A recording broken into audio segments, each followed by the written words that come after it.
Case को लड़ने के लिए आपको मुल्किस्तान जाना है। आज से ठीक 3 महीने पहले हमारी इंटेलिजेंस टीम को यह खबर मिली थी कि फरजाम भारत में हमले के लिए पैसे डाल रहे हैं और इसकी सही जानकारी के लिए हमें जरूरत थी एक काबिल जासूस की। तो हमारी नजर में सुनैना से बेहतर कोई और नहीं था।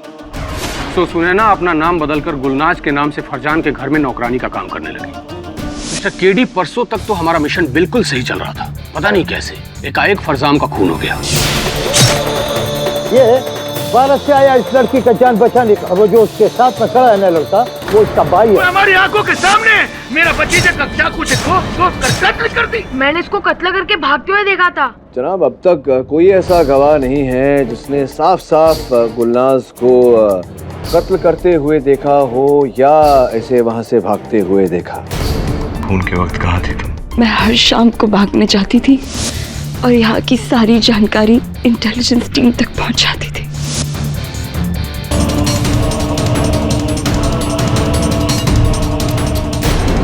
यकीन नहीं आता कि बकरा अपनी गर्दन खुद कसाई के हाथ में देने आ गया। क्या बात है, आज हलाल खाएंगे।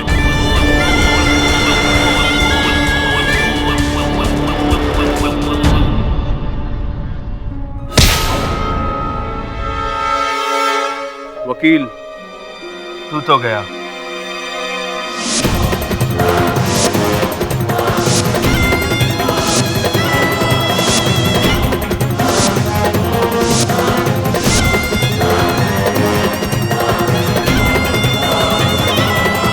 मारो, मार डालो इसे, पर याद रखना मेरा भाई जानता है कि ये वकील मुझसे मिलने आया था और उसे पता चल जाएगा कि तुम सब ने मिलकर इसका कत्ल किया है। मार डालो इसे। ठीक कह रही है जनाब, ये अगर हमने इसे मार दिया तो हम भी शक के घेरे में आ जाएंगे।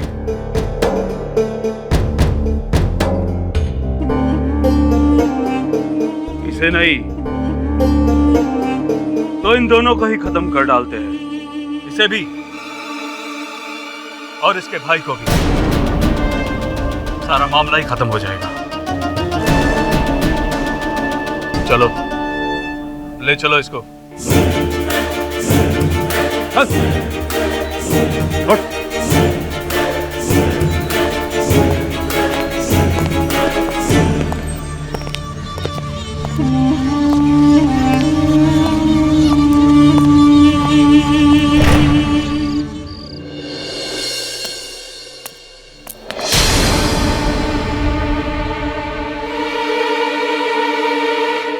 हमारा आँख ने जो देखा वो सही है।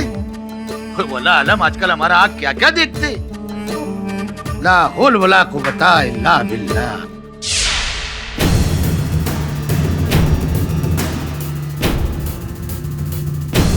बच गए।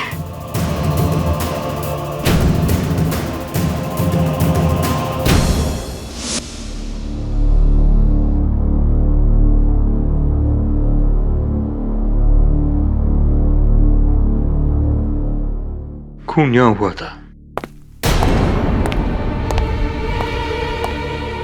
ओए नाज़िया भी, वो इधर क्या करती है तू? जी, मैं वो कमरा साफ करने आई थी। तो जब जनाब ही नहीं रहे तो कमरा काहे को साफ करती? क्यों अपना वक्त बर्बाद करती? तो भूख से हमारा जान जा रही है। जाओ हमारे लिए दस्तरखान बिछाओ। जी। सुनो, तुम घर में बुर्का पहन के क्यों घूमती है?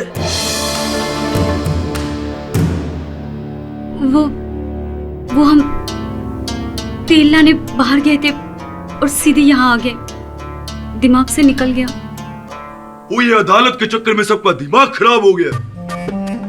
तो कल फिर सुबह अदालत जाना है और तुम नाज़िया बीबी जाओ हमारे लिए दस्तरखान बिछाओ। अब चलिए, मैं अभी खाना लगा देती हूँ। जल्दी आओ, हमको भूख लगी है।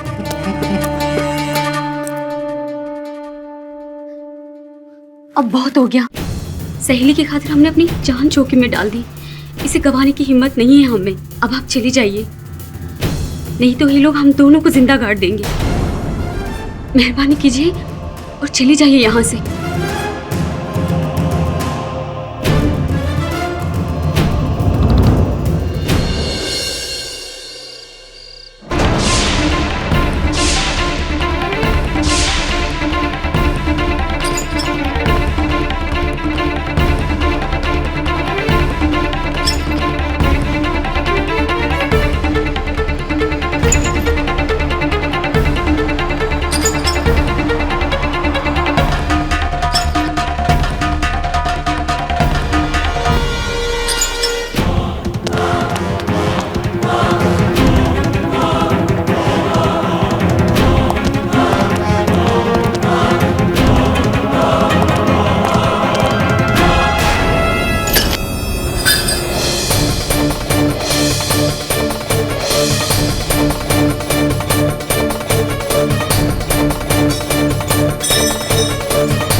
पूरा जश्न देखा हमने। कितना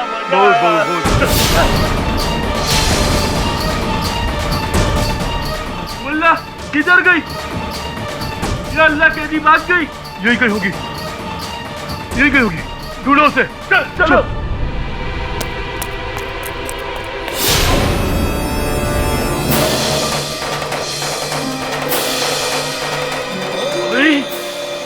मुल्ला तुम यहाँ से कैसे भागोगे हमसे? मुल्ला हमसे भाग के यहाँ से जाओगी कहाँ? हाँ?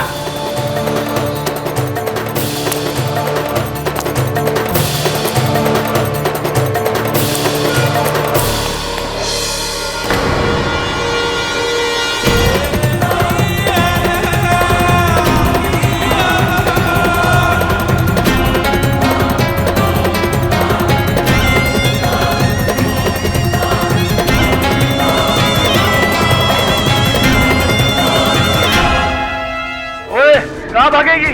बता कहाँ तक भागेगी? छोड़ दो मुझे। क्या करता? ले चल अंदर। चल चल चल चल जाने दो मुझे। चल।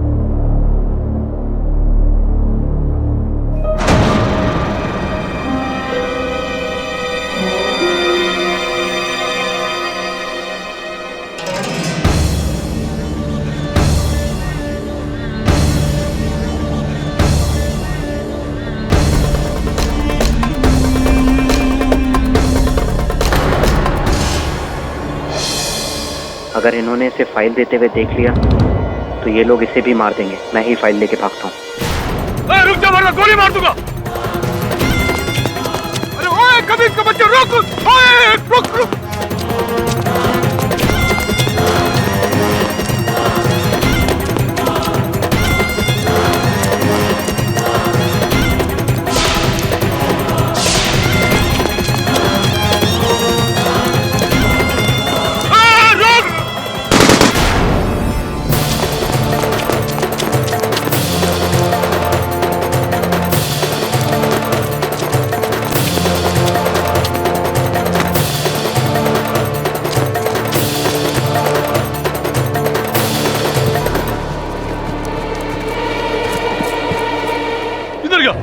उधर कोई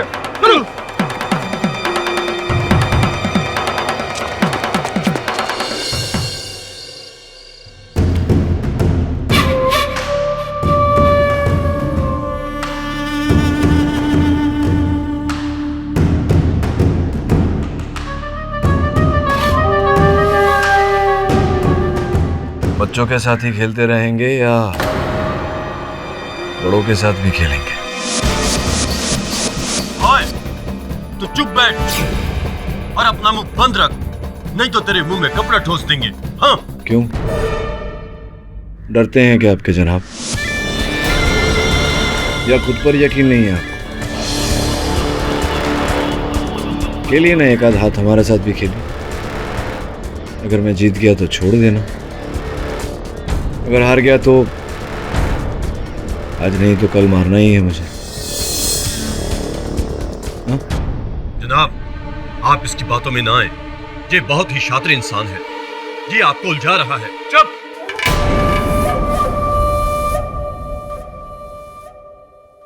हमारे फैसले हम खुद करेंगे।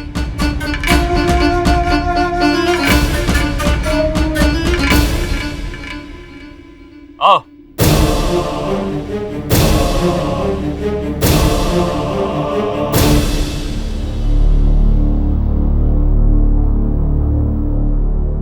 बैठ जा।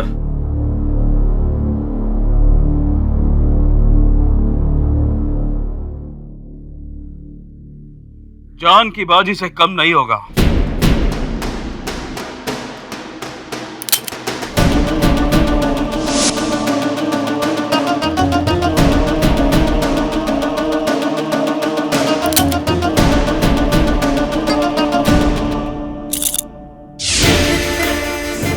वसूल होगा। एक की जान जाएगी और दूसरा यहाँ से जाएगा। मंजूर। लियाकत, तुम शुरुआत करोगे। जनाब ये क्या कह रहे हैं आप?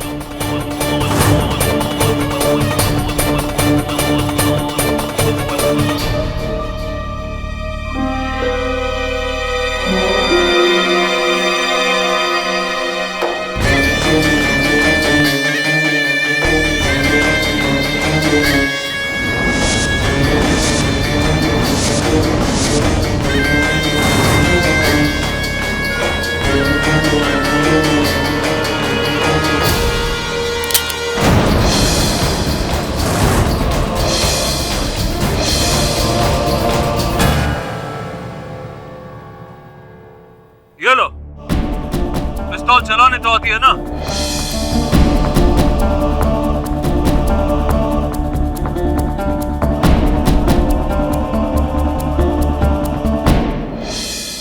एक गोली 5 बारी। देखते हैं किस्मत किसका साथ देता है।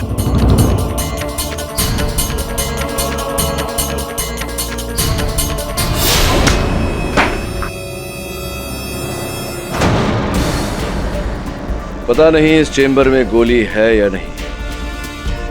अगर नहीं तो बच गए, अगर है तो गए। बंदूक के नीचे हो जाए तो अच्छा है। शुक्रिया। आप लोग ताश में लगे रहिए, आपके जनाब और मैं जरा खुली हवा की सैर करके आते हैं। चलिए।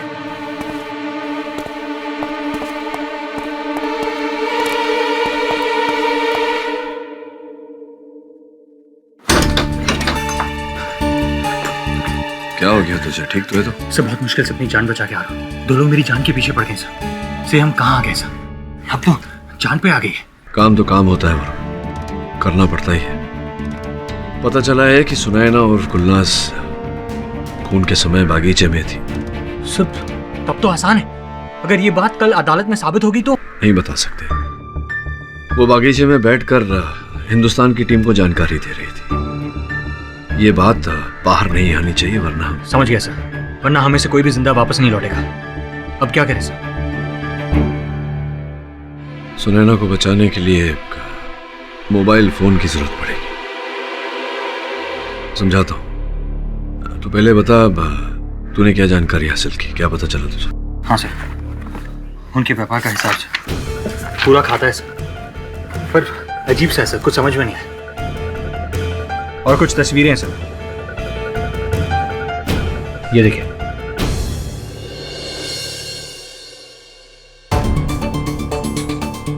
भंडार खाना और फरजाम का कमरा।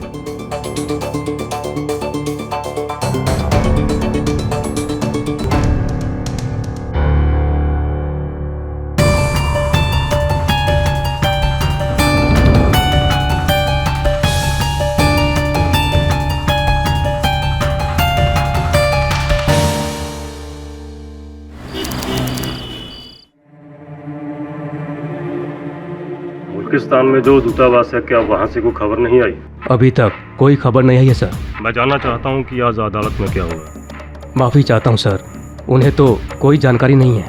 यहाँ तक कि वो ये भी नहीं जानते कि वो अदालत की कार्रवाई कहाँ हो रही है। पर सर, केडी ने उस जगह का पता लगा लिया है। इतना ही नहीं, वो भीड़ को मना लिया और सुनैना का केस भी लड़ रहा है। ये साबित करो कि ये लड़की बेकसूर है। जी मंजूर है। हमें पता नहीं केडी और उसका सहायक कहाँ है। सर, हमारे किसी भी खबरी के पास केडी की कोई सूचना नहीं है सर। कहीं केडी पकड़ा तो नहीं गया? मुल्किस्तान में पकड़े जाने का मतलब सिर्फ मौत होती है। कहीं केडी को हमने वहाँ भेजकर कोई गलती तो नहीं कर दी? सर, एक और खतरा है जिसे शायद हम भूल रहे हैं। सर, केडी सुनैना के बारे में सब कुछ जानता है और उन लोगों ने केडी से सब कुछ उगलवा लिया तो? मुझे अनंत से रिपोर्ट मिली है। केडी इस केस की संवेदनशीलता को बड़ी अच्छी तरह से जानता है। वो कभी अपना मुंह नहीं खोलेगा। सर, उनको केडी पर पहले से ही शक हो गया था। आप तो जानते ही हैं कि वो लोग कितने निर्दयी हैं। तुम केडी पाठक को अच्छी तरह से नहीं जानते। शारीरिक यातनाएं मानसिक रूप से उसको नहीं तोड़ सकती। अगर वो उनके चंगुल में फंस भी गया तो बाहर निकलने का रास्ता वो खुद ब खुद ढूंढ लेगा। मेरी राय है कि हमें केडी की सूचना का इंतजार करना चाहिए। अरे हाँ, सुनैना के पास एक यंत्र था सूचना भेजने वाला, वो कहाँ है?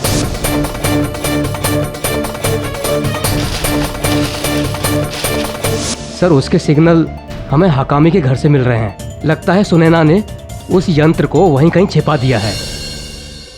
किसी भी कीमत में वो यंत्र उनके हाथ नहीं लगना चाहिए, वरना वो सुनैना के बारे में सब कुछ जान जाएंगे।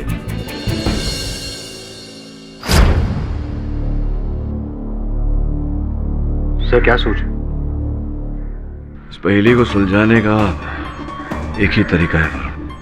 प्रारंभ से लेकर अब तक घटनाओं का पुनः अवलोकन करना पड़ेगा हमें। सर मुझे तो इस केस के बारे में कुछ समझ में नहीं आ रहा। इस केस में इतने सारे लोग हैं और सबका बयान एक दूसरे से अलग।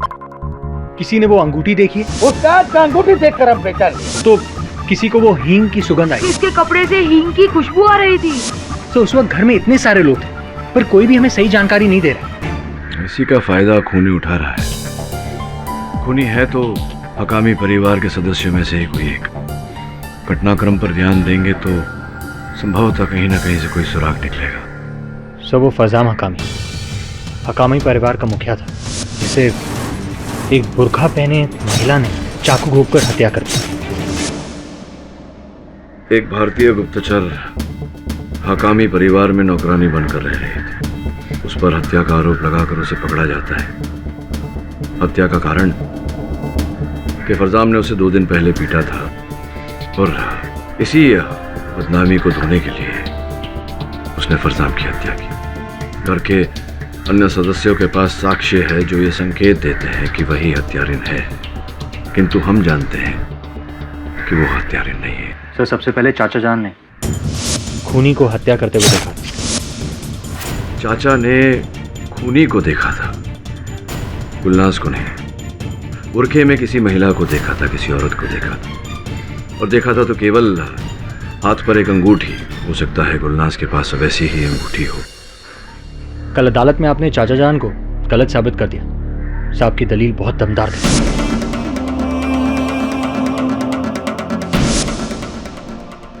वापस आते हैं।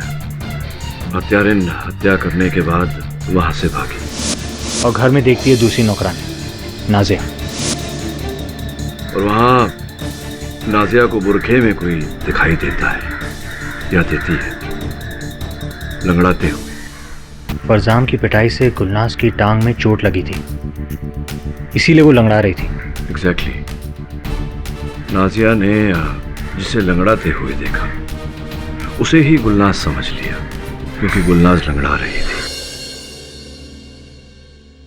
मेरा ऐसा मानना है कि हत्यारा जानता था कि गुलनाज लंगड़ा कर चल रही है, इसीलिए वो भी लंगड़ा कर चल रहा था, ये दर्शाने के लिए कि वो गुलनाज है। और फिर एजाज ने खूनी को पकड़ने की कोशिश की और खूनी से संघर्ष करते हुए उसे खूनी से हींग की खुशबू आई। सब गुलनाज जिस कमरे में रहती थी वहाँ हकामी परिवार हींग रखता था, इसीलिए अब एजाज को भी लगता है कि गुलनाज ही खूनी है। और फिर अरमागन, जिसने दरवाजा तोड़ा और गुलनाज को खून से सने बुरखे के साथ पकड़ा। हाँ, लेकिन गुलनाज का कहना है कि जिस समय हत्या हुई वो बाग में थी, खुफिया जानकारी भेज रही थी बाहर। संभव है कि दरवाजे से अंदर गया हो और खिड़की से बाहर गया हो, ठीक उसी तरह जैसे गुलनाज आया जाया करती थी। बस खूनी दरवाजे से अंदर कैसे आ सकता है? दरवाजा तो गुलनाज ने खिड़की से कूदने से पहले बंद कर दिया था। ठीक से कुछ भी कहना कठिन है, पर तेरी ये जो खींची हुई तस्वीर है संकेत तो इसी प्रकार का दे रही।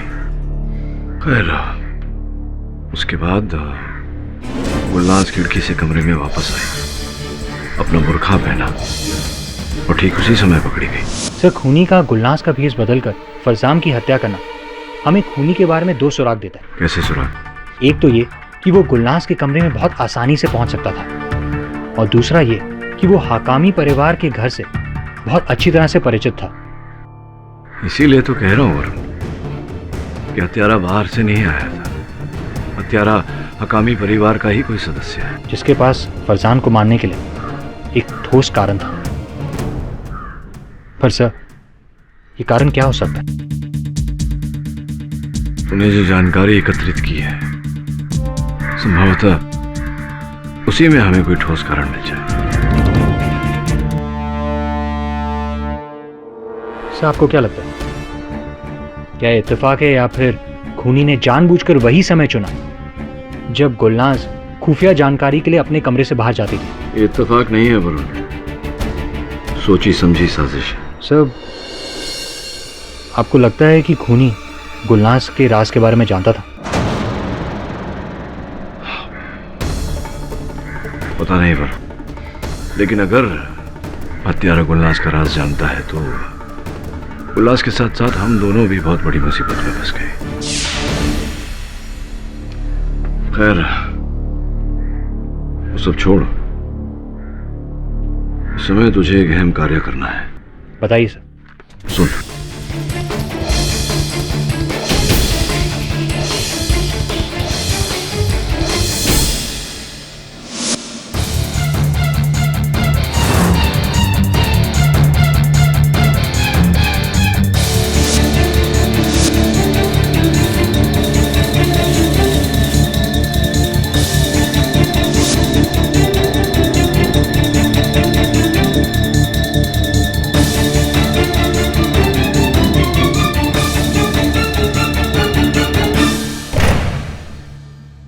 इससे पहले कि तुम्हारा चालाकी तुम्हारा मौत का वजह बन जाए, ये बताओ कि वो वकील यहां क्यों आया था?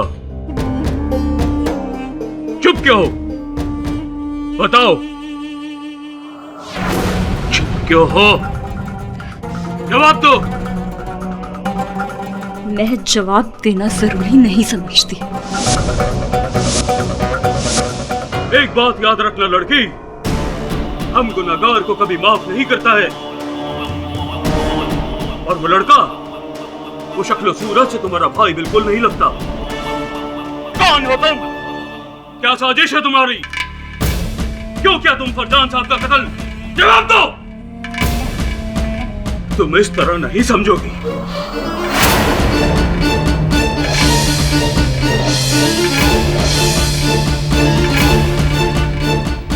रुक जाइए जनाब, अदालत ने कल तक का वक्त दिया था और अगर आपने इसको खत्म कर दिया तो इल्जाम आप पर ही आ जाएगा। वैसे भी वो वकील हमारी गिरफ्त से भाग चुका है। हमें जो भी करना होगा सोच समझ कर करना होगा।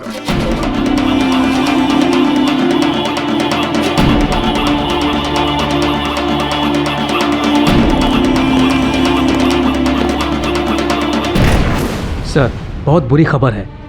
सर, सुनैना के यंत्र से रेडियो सिग्नल मिलना बंद हो गया है। सर, लगता है वो यंत्र किसी दुश्मन के हाथ लग गया है।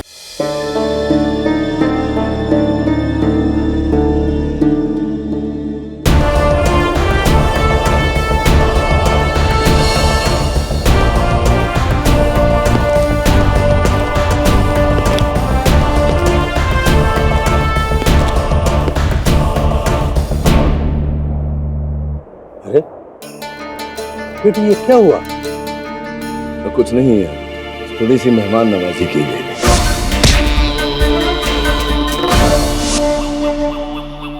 क्या हुआ ये? देखो, अगर आइंदा किसी ने ये बदतमीजी की तो मैं उसको जंजीरों से जकड़ कर कोठरी में डाल देता। चलिए, तुम शुरू हो जाओ। मुंशी साहब, आपने जो वक्त मुझे दिया था उसमें कुछ सवाल कुछ जवाब ढूंढ लाया हूं मैं। सवालों से शुरू करता हूं। पहला सवाल ये है कि ये खून 2 दिन बाद क्यों हुआ? ये कैसा बेहुदा सवाल है? गुलनाज को बदला लेना था, उसने चाकू मारा और बदला ले लिया, बस। यही तो सवाल है कि चाकू मारा 2 दिन बाद क्यों? जिस दिन इन्हें मार पड़ी थी उस दिन भी बदला ले सकती थी, उसके अगले दिन 2 दिन बाद ही क्यों? तो मुझे ऐसा लगता है कि इस सवाल का जवाब नाजिया बीवी के पास होगा। मैं उन्हें बुलाना चाहूंगा। नाजिया बीवी को बुलाया जाए।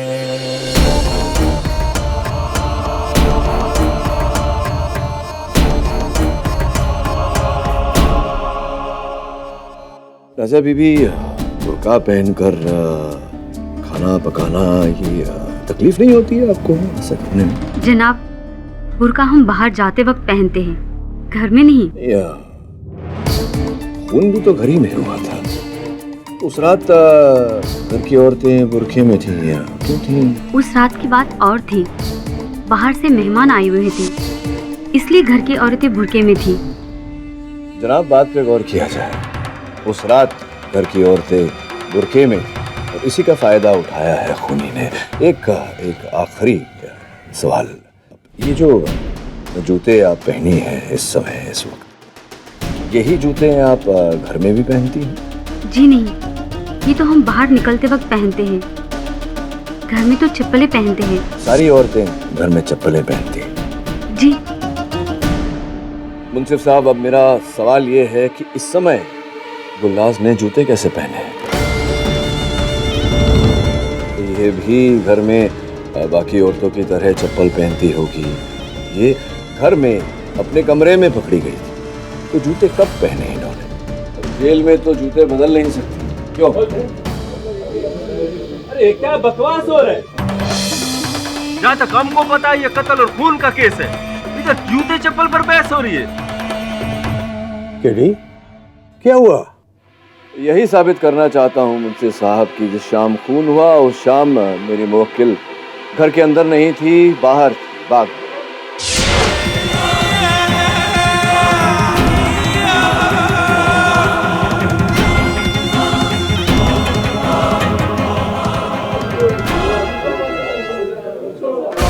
बाहर? किधर? क्यों?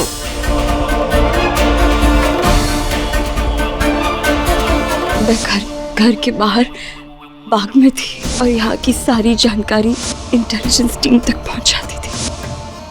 अब ये तो मैं किसी हाल में भी नहीं बता सकती।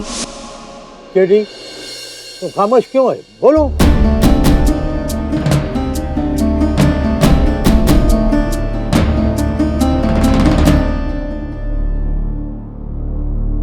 मुंसिफ साहब, ये बाग में अपने भाई बहरंग से बात करने गई थी। इनके कमरे में हमें इनका मोबाइल फ़ोन मिला, एक ही नंबर है इस पर, आप चाहें तो चेक कर सकते हैं। ले लीजिए, आप नंबर डायल करके चेक कर लें।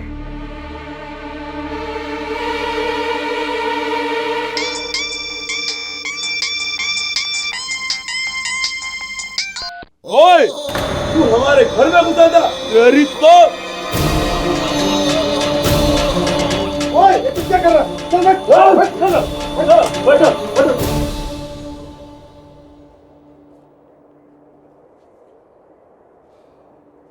जनाब, इसीलिए गुलनाज फोन छिपा कर रखती थी ताकि इसे मारना पड़े। क्या बकवास है जनाब? अगर गुलनाज बाहर थी तो दरवाजा तोड़ने पर वो अंदर कैसे पकड़ी गई? और खूनी बाहर कैसे गया?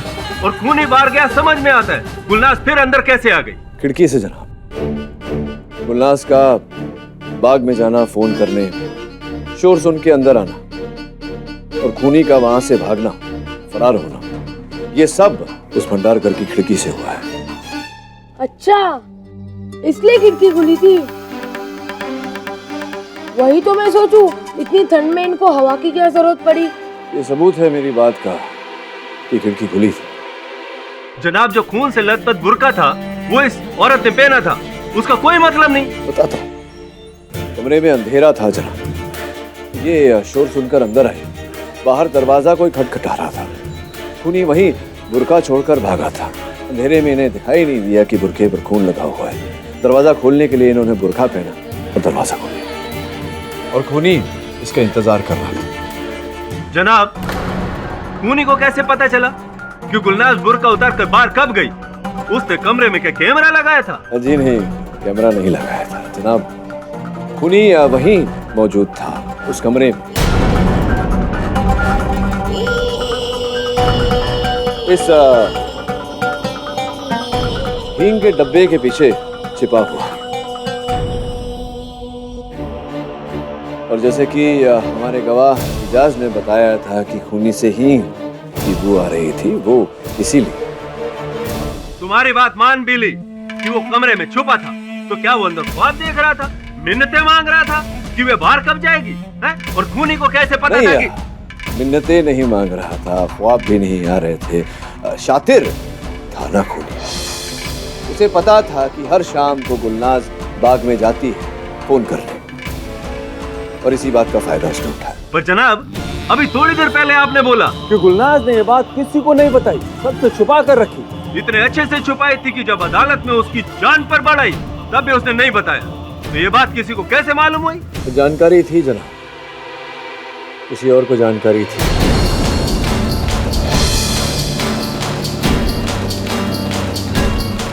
और वो जिसे जानकारी थी, वो शख्स इस समय, इस वक्त इसी अदालत में। आइए आइए आइए आइए, अब बताइए राज़िया बीवी, ये हर शाम को बाहर जाती थी बाग में, इस बात की जानकारी आपको थी ना? नहीं, मैं कुछ नहीं जानती। आप कुछ नहीं जानती? कुछ नहीं।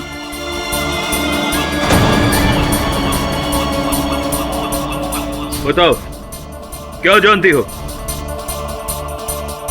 बताती हूँ, बताती हूँ। मुझे पता था, मैंने अक्सर इसे बाहर जाते हुए देखा। तो आपने इसे बाहर जाते हुए देखा, ये जानने की कोशिश नहीं की कि ये कहाँ जाती है? नहीं, पर इस बारे में मैंने इसे कभी कुछ पूछा नहीं। क्यों? क्यों नहीं पूछा? जनाब, कोई सुंदर जवान लड़की रात के अंधेरे में बिना बुर्के के बाहर जाती है तो इसका एक ही मतलब होता है। मुझे लगता था इसका कोई आशिक होगा जिसे ये रोज चुपके से मिलने जाती है। मुझे क्या पता था इसका भाई है, पर मैंने कोई खून नहीं किया। एक मिनट जनाब, मैं आप ही की बात दोहराता हूँ। आपने ही बोला था ना कि हर कत्ल के पीछे कोई मकसद होता है। अब नादिया बीवी का क्या मकसद है इस कत्ल के पीछे, जरा बताएंगे मेरे को? कोई मकसद नहीं था, कोई मकसद नहीं था, क्योंकि ये कत्ल इन्होंने किया ही नहीं। मैं समझाता हूँ।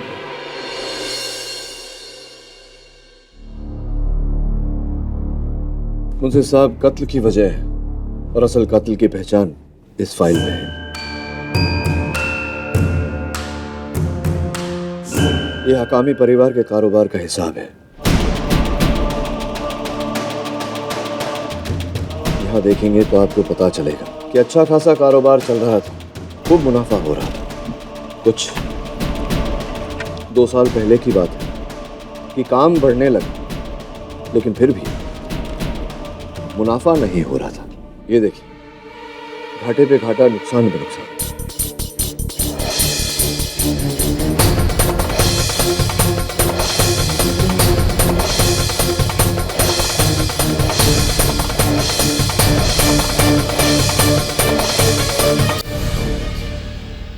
ये क्या है? ऑर्डर बढ़ते गए, पैसा आता गया, मुनाफा किधर? जी, और जैसा कि कागजों से पता चलता है, पिछले कुछ महीनों से सब कुछ ठीक होने लगा, वापस मुनाफा भी होने लगा। और इन कागजों के आखिर में एक कानूनी आदेश है मुंसिफ साहब, जिसमें यह लिखा हुआ कि हकामी कारोबार के पैसों पर उनके छोटे भाई अरबगम का कोई हक नहीं है।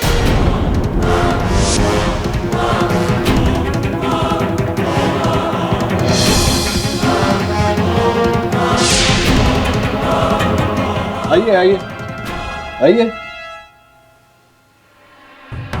और तुम 2 कौड़ी का वकील, तुम मुझ पे उंगली उठाता है, मुझ पे, और तुम्हारी हैसियत क्या है? ये आपके बड़े भाई फरजान हकामी साहब ने आपको अपने कारोबार से बेदखल किया था और अदालत से आदेश भी लाए थे। क्यों किया था उन्होंने ऐसा? पागल था मेरा भाई, पागल। सारा पैसा अपने जुए और शराब में लुटा देना चाहता था, और मैंने उसको मना किया, मना। उसने मुझे बेदखल कर दिया। उसने ऐसा किया। आपकी नियत, आपका ईमान अगर साफ होता तो शायद वो ऐसा नहीं करते, लेकिन उन्होंने ऐसा किया ही नहीं, क्योंकि आप झूठ बोल रहे हैं। सच तो ये है मुंसिफ साहब कि हकामी परिवार का पैसा ये बाहर के मुल्कों में होने वाली हिंसक घटनाओं में डाल रहा है।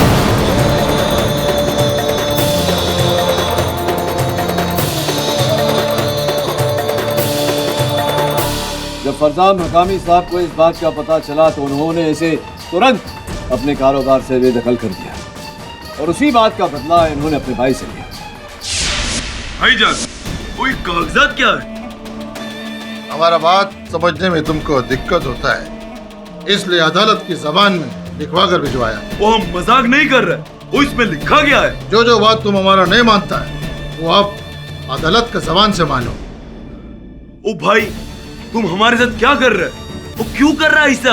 जो कुछ तुम हमारा पीठ के पीछे कर रहा है ये उसका नतीजा है आरामगढ़। हमको सब पता चल गया कि हमारा पैसा कहाँ गायब हो रहा है। और वो गायब हो रहा है? वो तुम दोनों हाथों से पैसा लुटाता है और जुआ खेलता है, याशी करता है और हमसे पूछता पैसा कहाँ गया? कम से कम वतन के खिलाफ तो हमारा पैसा इस्तेमाल नहीं होता है, दहशतगर्दी फैलाने के लिए तो इस्तेमाल नहीं होता है। अरे शर्म करो, ऐसा बात बोलने से पहले तुमको 10 बार सोचना पड़ता है।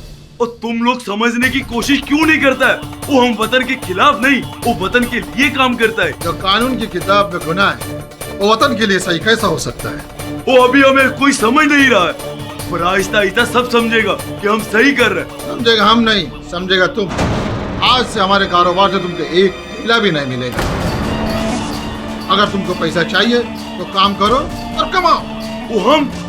वो हम काम करेगा? हाँ, तुम करेगा, नहीं तो अपना इंतजाम खुद कर लेना। वो हमें धमकी देने का हैसियत नहीं है तुम्हारा। अपनी जुबान को लगाम दो। बड़े खैरात नहीं चाहिए तुम्हारा। रुको, अब मुफ्त में खैरात भी नसीब नहीं होगा तुमको। कल से कारोबार नहीं, सामान लादना और पहुंचाने का काम होगा तुम्हारा, समझा तुम? नाज़िया बीबी, आप बताइए मुझे साहब को कि जो गुलनाज का बाहर जाने का जो चक्कर था, इस बारे में आरमगम जी को कैसे पता चला? एक शाम छोटे साहब रसोई में आ गए, तब गुलनाज वहाँ नहीं थी। उन्होंने इसके बारे में पूछा तो मुझे बताना पड़ा। मुझे तो लगा था कि ये गुलनाज को बहुत मारेंगे, पर उन्होंने ये बात कभी छिड़ी ही नहीं।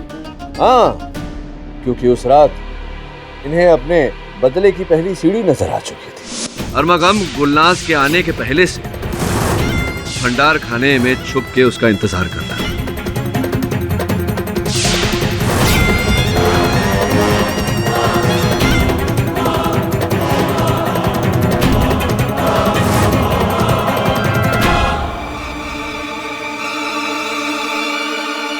और गुलनाज के बाहर जाते ही अरमगम ने उसका बुर्खा पहन लिया और जाके अपने भाई की हत्या कर दी।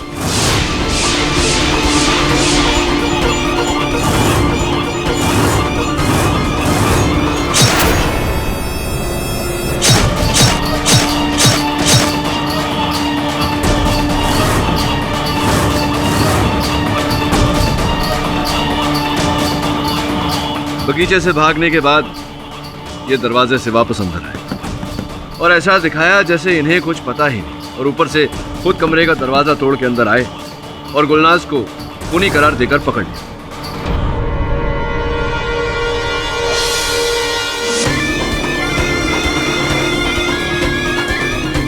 तो इजाज मियां, आपके चाचा जी के बदन से उस रात हींग की बू आ रही थी या नहीं? हाँ, मैंने मारा अपने भाई को, मैंने मारा, मैंने खून किया अपने भाई का।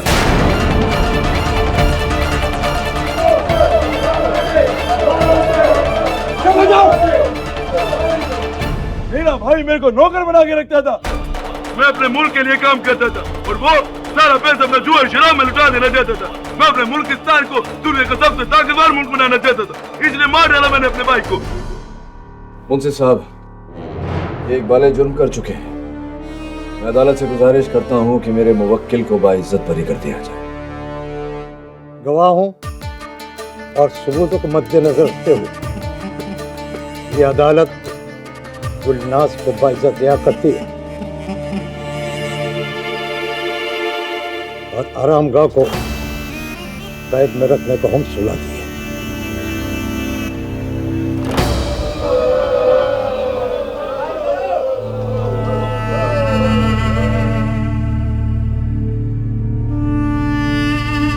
केडी पाठक, जाओ, अल्लाह तुम्हारा मुहाफिज है। अल्लाह हाफिज।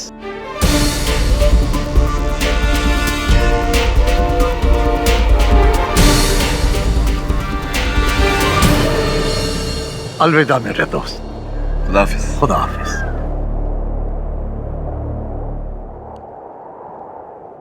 भाई बहन को एक साथ देखकर बहुत अच्छा लगा। मेरे सहायक वरुण से तो मिल ही चुकी हो। जी। हे भगवान, मेरे यंत्र तो अभी भी उस घर में वहीं पे रह गए। अगर किसी के हाथ लग गए तो उन्हें 2 मिनट में पता चल जाएगा कि मैं। चिंता करने की कोई आवश्यकता नहीं। वो यंत्र हमारे पास है, सुरक्षित, और उसका श्रेय जाता है मेरे सहायक वरुण को। बड़ी चतुराई से अपनी जान पे खेल के ये वो यंत्र वहां से निकाल कर।